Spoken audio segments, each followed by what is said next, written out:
Texas wide receiver Matthew Golden is getting way too much hype. We'll tell you why on this episode of the Locked On Dynasty Football Podcast.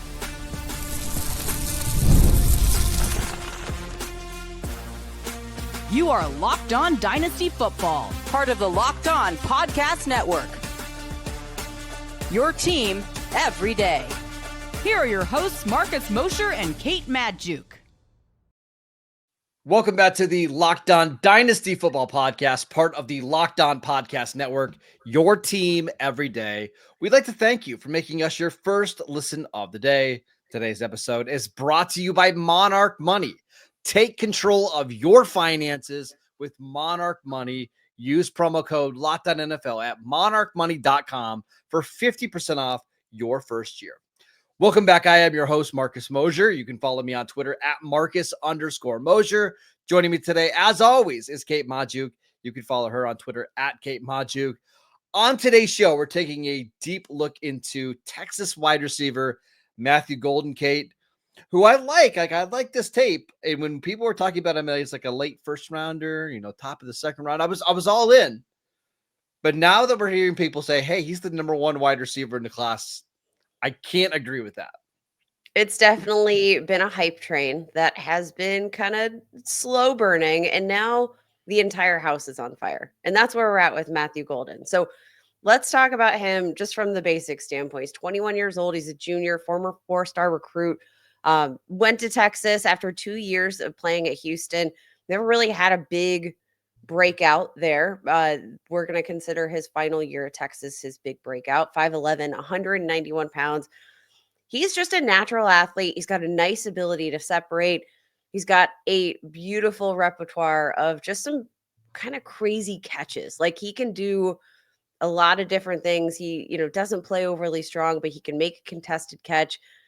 We love the ability to separate, but we never had a true mega season. When we're looking at the stats, if you're watching along with us on YouTube, 987 yards, 9 touchdowns in his final season at Texas. And 16 games, by the way, not 12, not 13, 16 games. Didn't even cross 1,000 yards. Didn't cross 1,000 yards. He's got special teams experience, so I'm going to give him a lot of credit in that regard. Average 17 yards per reception. He's super explosive. So Marcus, tell us, what are we missing? Because I do think, you see maybe the Matthew Golden ran a 4.29 40-yard dash, and you get a little excited about that. I have to imagine that is baking into some of his draft hype. But then when you turn on the tape, he's not playing like a 4.29 burner. No, I will say he plays fast. There's no doubt that he plays fast. But you watch the tape, and he just doesn't look like a 4.29 guy. There are multiple times where he'll catch a pass like across the middle of the field, and safeties will be able to catch him, and he won't be able to outrun the angle. So again, he's a fast player. Just want to make sure I get that out there. But it's not Xavier Worthy, who we saw at Texas in 2023. It's not Henry Ruggs. It's not Tyreek Hill. It's not Jalen Waddle. It's more like Chris Olave, who is, again, a really fast player, but it doesn't always show up on the field. I think that's kind of what you're getting here. I think that's absolutely fair. Again, a natural athlete. He is able to create easy separation. He's got good hands. Let's talk about some of the weaknesses, Marcus, because again, this is a player that maybe we're a little bit lower on than consensus as it stands here, just over a month out from the draft. What do you got in terms of weaknesses outside of maybe that lack of, 4.29 speed on the tape? Yeah, he's not the most physical receiver, and you see that show up on tape. Cornerbacks that jam him or just get physical with him at the line of scrimmage or within the first 5 yards can kind of throw him off rhythm. I think he's best as like a slot receiver or a Z receiver where you're putting him in motion and he's getting free releases off the line of scrimmage. I do think that stuff can get better as you get into the NFL, but that's just not his game. He's a receiver built on his athleticism.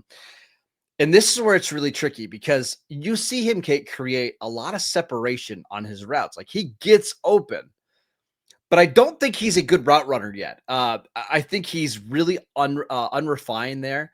And I think once you get into the NFL, everybody's a good athlete. So you're not going to be able to create separation just with your athleticism. That's not a huge knock on him because I do think receivers can get better as route runners as they get into the NFL. I think a really good example of this is Garrett Wilson coming out of Ohio State. He was awesome at creating separation, but his routes needed a lot of tightening up. And I think that's gotten better for him over the last couple of years. So I'm curious. I'm wondering, like, what is it going to look like for Golden right out of the gate? If he's not a better route runner, could he be someone that disappoints a little, early in his career? I think so. Yeah, absolutely. And I mean, you mentioned like the lack of physicality, closer to the line of scrimmage. He can make contested catches like deep down the field. So it's kind of weird to see that lack of maybe play strength show up closer to the line of scrimmage. But I think in general, what you're looking at with Matthew Golden is a dude that wins with that athleticism, who Mhm. we probably have some untapped potential here when it comes to the next level. The only question is, how high can you project him based on what we've seen so far? Because again, two seasons of Houston. All right. Now, as a true freshman here, 584 yards over 11 games, 9 games, 404 yards as a sophomore. Never took over the program though. And Yeah, he kind of took over at Texas in the second half of the season in the college football playoffs. But again, where does it leave us? I don't know because the production is so unique. If you look at like the history of receivers that go in round one, almost every single one of them has gone over 1,000 yards. And if you look at the guys that have never gone over 1,000 yards in a single season that were drafted in the first round, almost all of them are busts. And I don't know. I don't think Golden's going to be a bust because I do think he's a good enough athlete. I think he is a natural enough receiver to figure it out. But Kate, if you just look at his numbers before the college football playoffs, 12 games, 576 yards and 8 touchdowns. Imagine a world where Texas doesn't make the college football playoffs and Golden opts out of the bowl game.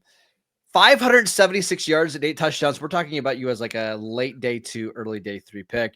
He had some big games in the conference championship game against Georgia, 8 for 162, and then he did a big game against Arizona State, 7 for 149 and a touchdown.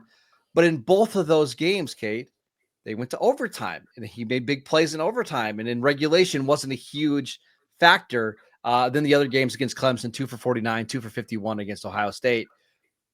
The production profile is a little scary, especially when you're talking about somebody who's likely going to be a top 20, top 25 selection.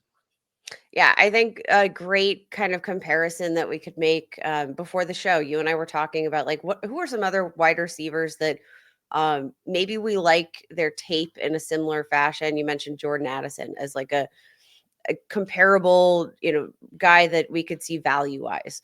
But Jordan Addison had a true breakout year. What did he post at Pitt? Like 1,500 yards and 1,600 yards. Yep. 1,600 yards 1,600 that year yards. Like with Kenny Pickett. that production profile is well outpacing anything that Matthew Golden ever did. So like I just think in general, my overall like bird's eye view of Matthew Golden is that the tape is a lot kinder to him, I think, than the stats or most advanced metrics will be.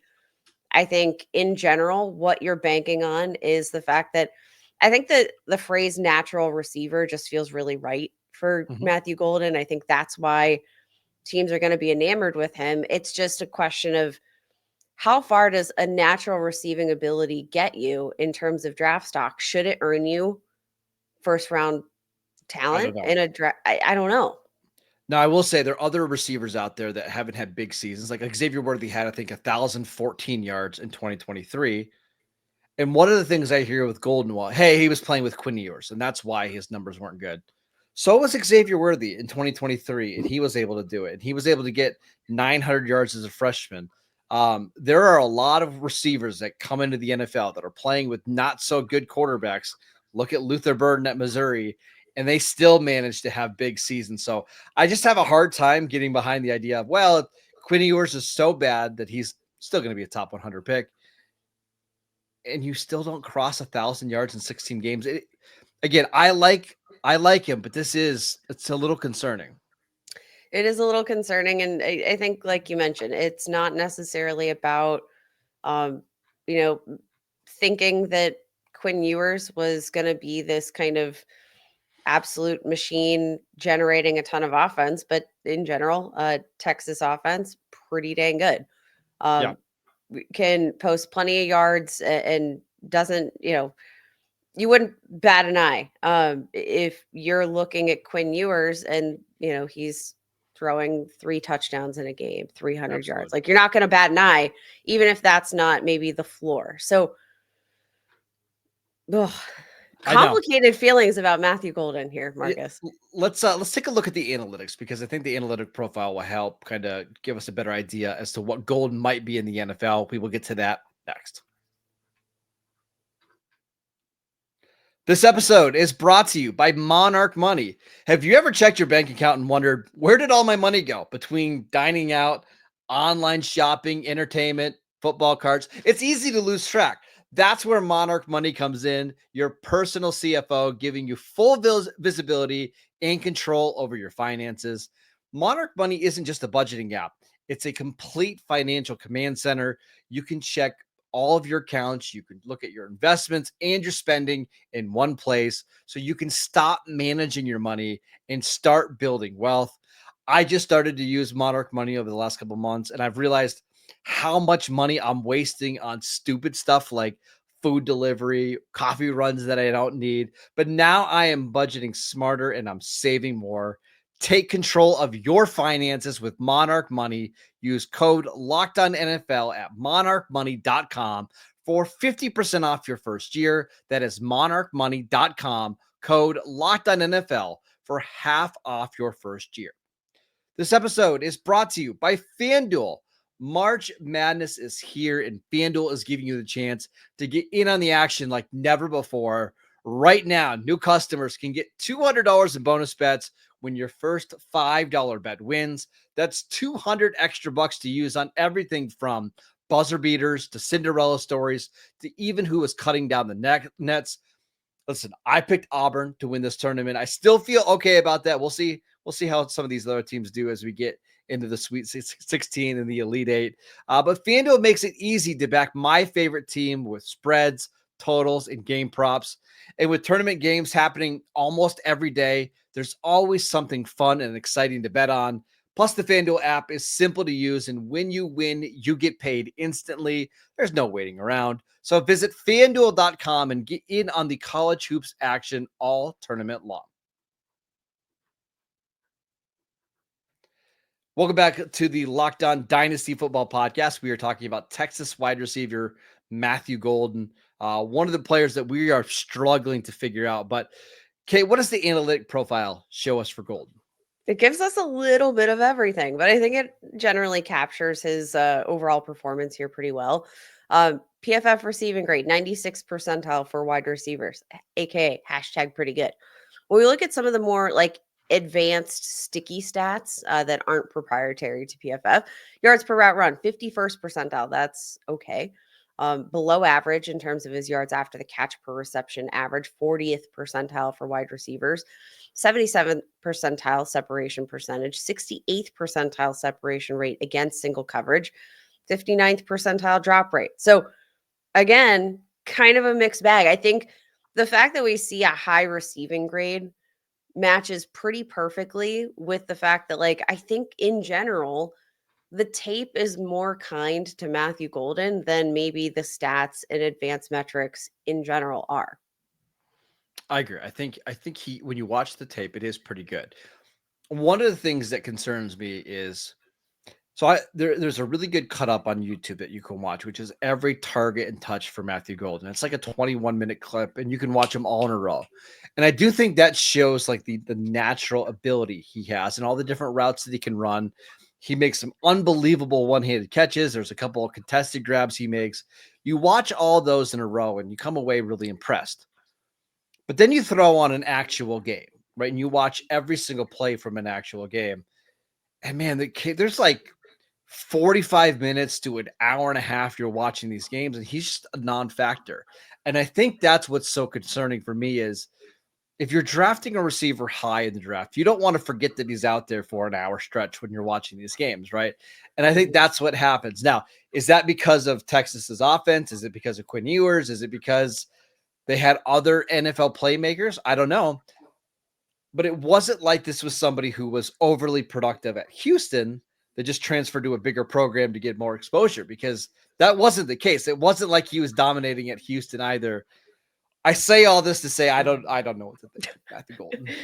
This is so maddeningly frustrating. But I do think actually your point about when you put on the tape and you watch all the targets back to back and you see the catches and you see the splash plays and the big plays down the field, you see the natural ability to separate. Like when you cut it all up in a row, feels really good. But it's the lack of consistency in terms of his involvement in the offense. Like we'll find for wide receivers that are uber talented, that generally speaking, good play callers like a Steve Sarkisian, like they're gonna figure out ways to get the football to their best playmakers.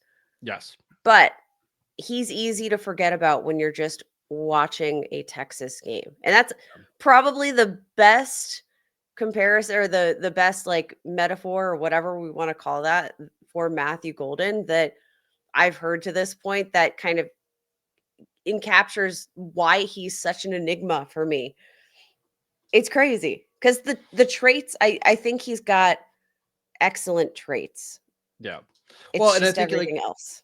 if you're watching a Tetero McMillan game or a Luther Burden game, like you can't help but notice those guys flash pretty often in those games. And maybe that's just because Missouri did a better job of making sure Burden was involved in the offense.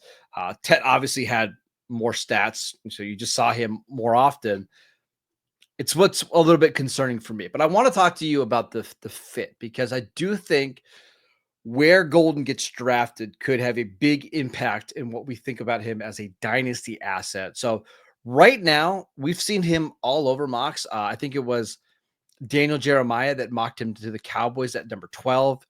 We've seen him mocked pretty frequently to the Broncos at 20, even your Steelers at 21. Where do you think he could land that would most maximize his ceiling? I would like to see him entering a system where he's more of the complementary wide receiver. And that kind of scares me a little bit. That when I'm thinking of fit, I'm looking at him as more of the complementary piece. And I think maybe that picture is painted a little bit because of the way that we kind of saw him utilized at Texas, right? He wasn't the feature of the offense. He was a weapon. I want to see him utilized as a weapon. Like when I think of Pittsburgh, right? You look at DK Metcalf, he's a physical boundary wide receiver. Matthew Golden, I think, would be a really great complement to the type of wide receiver DK Metcalf is if they plan to move on from George Pickens. You can play him in the X, you can play him in the Z, you can play him out of the slot. Like you can play him a little bit of everywhere, but DK Metcalf's still going to be that primary X receiver. So I think that fit could be interesting, or a similar type of fit where he's got another guy that's going to be the primary target. well, we mentioned Jordan Addison at the top of the show, and I think that's the situation you want him to be in, where he's not having to be the alpha, but he's the guy that can come in, play the slot. He can play on the outside. He can make plays down the field. The problem with that for fantasy and for dynasty purposes is that you're just capped a little bit. Your ceiling is capped when playing with those guys. So let's go back to the Cowboys at 12. I promise this isn't a Cowboy show. It's just that he's been mocked there so frequently. I actually think he makes a ton of sense with CeeDee Lamb because of the speed, because of the ability to play multiple positions. But Kate, if he's drafted by the Cowboys at 12, you're probably just not going to be drafting very much of Matthew Gold in your dynasty drafts, right? I think that's 100% fair. Now, going down the list, though, of potential fits, I'm going to give you my favorite fit. I want you to tell me what you think. Atlanta Falcons at 15. Playing opposite a Drake London. He can be, again, more of that Z slot receiver type, while Drake London is just kind of that more physical boundary dude that's going to win with play strength and size. And Matthew Golden can win more with that sort of finesse component. We know Michael Penix, based on our really limited sample size, I think he's going to hopefully be able to support two receiving options. Kyle Pitts, obviously, uh, who knows what his future Yeah. with Yeah. the Falcons would be. I think he would be a great fit in Atlanta. I see it now. There's a little bit of redundancy with Darnell Mooney, but they're going to be a team that plays three receivers all the time. So I 100% get it. I think Denver at 20 makes some sense. The Chargers, obviously, they want to add another passing game weapon. My favorite fit is probably Houston at 25, with Tank Dell being out for the remainder of the 2020 or for the entire 2025 season. Stephon Diggs is gone. They brought in Christian Kirk, but he's more of a slot option. I think Golden with Nico Collins would fit really, really well. But again, all of these fits that we're talking about are as number two receivers. And it's just really hard to buy into Matthew Golden as a dynasty asset if he's going to be behind Nico Collins or if he's going to be behind Lad McConkey or CD Lamb. That's why I think Denver's probably the best landing spot for him. I do think in general, like, I don't want to say I'm out on Matthew Golden because I'm not out on Matthew Golden. I'm not out on the talent. But I think when you say like it makes it hard to buy into him as a dynasty asset, I think, we're obviously referring to cost. Every player has an acquisition cost that you need to decide if they are worth it or if they are not. Yeah. I just think with the way that we're projecting it right now, Matthew Golden is not going to be one of these guys that emerges as a big value post draft. I think No. things are trending in a direction where he's going to hold value, but again, not going to have the ceiling of maybe a Tetero McMillan, who Nope. I think could be a true number one wide receiver in the NFL. All right, let's talk about his current dynasty value and some player comps for Matthew Golden. We will get to that next.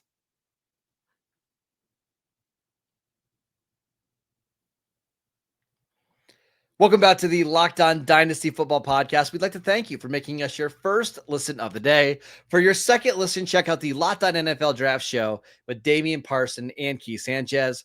Now that the season is over, get the latest draft rankings, rumors, and news every day, and find Locked On NFL Draft on YouTube or wherever you get your podcasts. All right, Kate, let's do some player comps for Matthew Golden. What do you got? I'm at a little bit of a loss, Marcus. I gotta say, I'm not as good at player comps as you are, but usually I'll come in and I'll just kind of have a player that I'm like, okay, play style reminds me of this. Maybe, career trajectory throughout their college career, their size, speed. Like Matthew Golden again is just kind of this big enigma to me. I have no idea. He's really hard because I agree with you. You see some traits that remind you of Stephon Diggs every once in a while. How quick he can get in and out of his breaks. Diggs was somebody that played in the outside end of the slot coming out of Maryland. Definitely But I just not as don't good a route runner though. So no, and I don't think he's as dynamic after the catch as what Diggs was. So I don't see that. I don't know if he's as good vertically as Chris Olave was coming out of Ohio State, but I think their body types and how they win are very, very, very similar. I liked Olave a little bit more, but I think it's like the shades of Chris Olave. Like you see some of that, but there's also part of me that worries like, hey, is this more like Darius Slayton than Chris Olave? And again, Slayton's a good player, but I don't think he's somebody that you're spending a top 20 pick on either. No, absolutely not. And like Chris Olave, maybe a good example. I will say never had 1,000-yard career or season in his collegiate career, but did have 2 seasons. One being as a true sophomore of 12 plus receiving touchdowns and broke out in that his respective offense fairly early. And Chris Olave's 936 career best receiving yards in his final season, that came over 12 games. Yeah.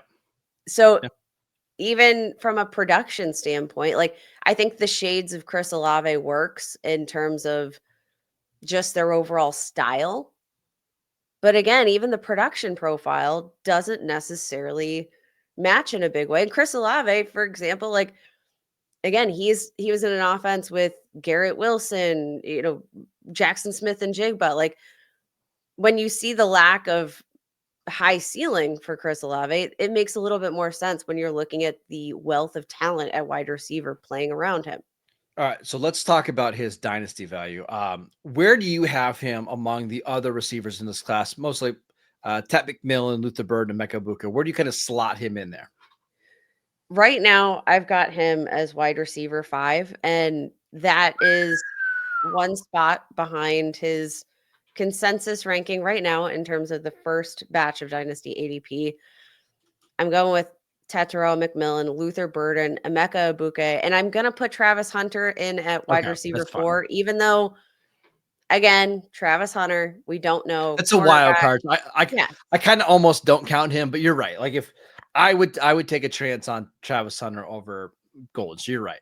Because, like, Travis Hunter, let's say he plays wide receiver 90% of his NFL snaps in his career. He's wide receiver 1 in this class. He's wide receiver 1 in this class. So, like, yeah, I would rather take a chance on a Travis Hunter at that point than Matthew Golden, because I think the ceiling for a player like Travis Hunter, even though there are maybe more question marks in terms of how he's going to be utilized at the next level, I think those question marks are far outweighed by the overall upside that he has. Because even in a part-time receiving role, I could see him matching full-time production from a Matthew Golden.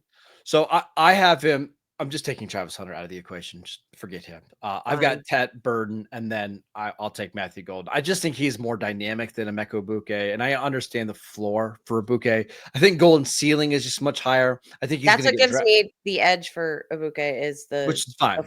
Yeah. But I don't think when we get into the first round of our rookie drafts, this is somebody that I'm going to be targeting unless the fit is so phenomenal, Kate, that we can't ignore it. But I would just much rather take the running backs in that range, or take Tyler Warren or Colston Loveland, just because I think you and I both project Golden as a more of a high-end wide receiver 2 in the NFL. And even those guys, like the guys that are the really high-end receiver 2s, like Waddle, Devontae Smith, T. Higgins, it's really hard for them to return top 15 value. You're better off just taking a chance somewhere else. So we like Golden, but maybe don't love him as much as the national media does.